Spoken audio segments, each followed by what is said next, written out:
வணக்கம். நான் உங்கள் அட்வொகேட் சுந்தர். என்னன்னு பார்த்தீங்கன்னா, ஒருத்தர் டிவியில் இந்த ரியாலிட்டி ஷோவில் வந்தார்.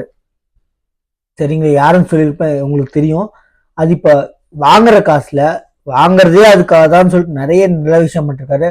அதை பார்த்துட்டு ராகவா லாரன்ஸ் ஆக்டரு நானும் அவன் கூட உறுதுணையாக நிற்கிறேன் அப்படின்னு சொல்லிட்டு, நீ பண்ணுறா அப்படின்னு சொல்லிட்டு அவன் கூட நிற்கிறாரு. யாரு? அந்த பையன் கூட நிற்கிறாரு.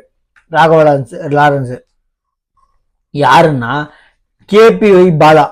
நான் போட்டோ அப்லோட் பண்ற பாருங்க. இப்போ ஒரு குழந்தைக்கு ரொம்ப சீரியஸ் சொல்லிட்டு பகிரங்கமா அறிவிச்சிருக்காரு. எனக்கு காசே இல்லை, அவர் கேட்டாலும் கொடுக்கறதுக்கு ஆளுங்க இருந்தாலும் அவர் என்ன சொல்றாரு, நான் சம்பாதிக்கிற காசே நல்லதுக்காக தான் அப்படிங்கிறாரு.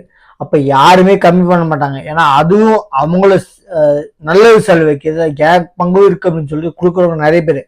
அது மாதிரி இவர் நியூஸ்ல பப்ளிக்கா ஒரு குழந்தைக்கு இந்த மாதிரி ஒரு மருத்துவ சேவை இருக்கு, அதுக்கு 8 கோடி ரூபாய் வேணும் அப்படின்னு சொல்லி அறிவிச்சிருந்தாரு. அறிவிச்சு 8 கோடி கலெக்ஷன் ஆயிடுச்சு. ரொம்ப ரொம்ப நன்றி, இதெல்லாம் உங்களை இல்லாம நீங்க எல்லாம் இல்லாம சாத்தியம் இல்லைன்னு சொல்லியிருக்காரு. அந்த 8 கோடி வச்சு அவர் படமே எடுத்துருக்கலாம்.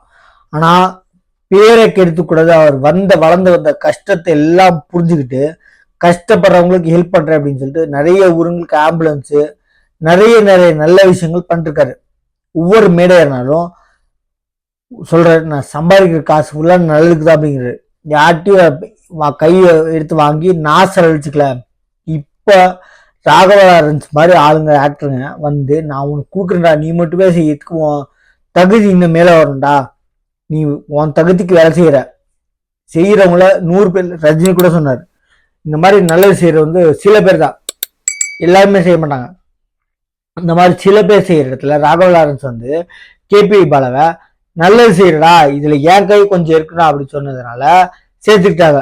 நான் யாரு கையிலையும் வாங்கல, என்னால என்ன முடியுதோ அதை செய்யறேன் அப்படின்றப்போ ராகவா லாரன்ஸ் பாரு திட்டி, நீ மட்டுமே செய்யறதுக்கு உன் கை விரிஞ்ச கையா, அது நீ ஏரி குட்டை மாதிரி சின்ன லெவல் இருக்க, நான் கடல் லெவலுக்கு நான் கொண்டு போறேன் அப்படின்னு சொல்லி அவரால் முடிஞ்சது.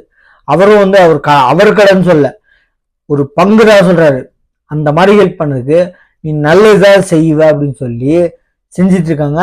இதனால இப்ப என்ன சொல்லிருக்காங்கன்னா, பகிரங்கமா அறிவிச்சிருக்காரு, உங்களால ஹெல்ப் பண்ண முடிஞ்சதுனால தான் என்னால ஒரு நல்ல பேரு, நீங்களாம் இல்லாதீங்கன்னா எந்த நல்ல வேலையும் நடக்காது அப்படின்னு சொல்லி 8 கோடி ரூபாய் ஈஸியா கலெக்ஷன் வச்சே இல்லைன்னு சொல்ல, நீங்க இல்லாம கலெக்ஷனே இருக்காது, ரொம்ப ரொம்ப நன்றி அப்படின்னு நல்லது.